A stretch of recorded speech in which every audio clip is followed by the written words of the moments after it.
Je m'appelle Mathilde Gros, j'ai 24 ans, je pratique le cyclisme sur piste et j'ai commencé le basket à l'âge de 4 ans où j'ai intégré un pôle espoir à l'âge de 12 ans à Aix-en-Provence. C'était le basket à fond, vraiment je voulais être basketteuse professionnelle. Le vélo, je ne connaissais que à la télé le Tour de France, je crois que tout le monde le connaît au mois de juillet ou au mois d'août. C'était pas prévu que je connaisse quoi.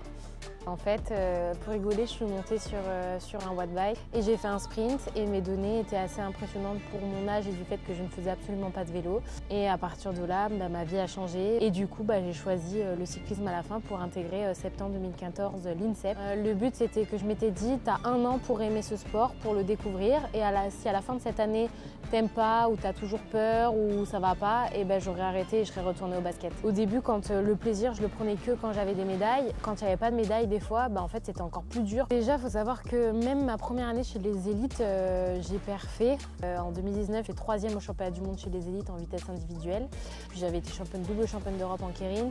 Du coup, j'ai été projetée sur le devant de la scène à ce moment-là. Et je me suis pris une vague de pression avec les Jeux à 1 an des Jeux, une médaille mondiale à 19 ans. En fait, j'ai eu du mal à la vivre, du mal à la gérer. Fin 2019, début 2020, ça a été la catastrophe dans le sens les résultats ont dégringolé. Je prenais plus du tout de plaisir. Notamment Tokyo a été malheureusement dans la trajectoire, dans la suite de 2020 et j'avais raté mes jeux et à partir justement au final grâce à Tokyo sur le coup j'ai pas trouvé trop de points positifs, on va pas se le cacher. J'ai changé complètement plein de choses dans le fait que je savais ce que je ne voulais pas, je savais ce que je voulais et je me suis entourée de personnes compétentes. J'ai pas envie de reproduire la même erreur et c'est pour ça que je me prépare avec ma préparatrice mentale. On visualise, on mémorise, on se met en situation et à partir de là j'ai trouvé mon équilibre, kiffer avec ma famille dans les tribunes, kiffer sur la piste et juste profiter de chaque moment parce que je me dis tous les jours j'ai vraiment de la chance parce que je fais un sport que j'aime dans un endroit magnifique et il y en a qui se lèvent bien plus tôt que moi, qui rentrent bien plus tard donc je me dis profite.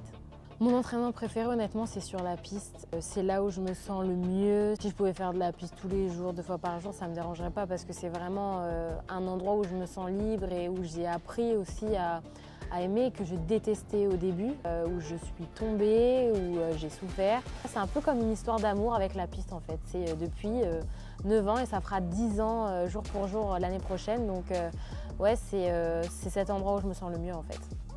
Mon meilleur souvenir, je pense que ça a été en finale, ma 2e manche au championnat du monde ici, c'était contre l'Allemande. Je l'ai vue à 2 tours, monter. Donc je pense qu'elle se disait je vais plonger et je vais prendre toute la vitesse et je vais débouler sur elle.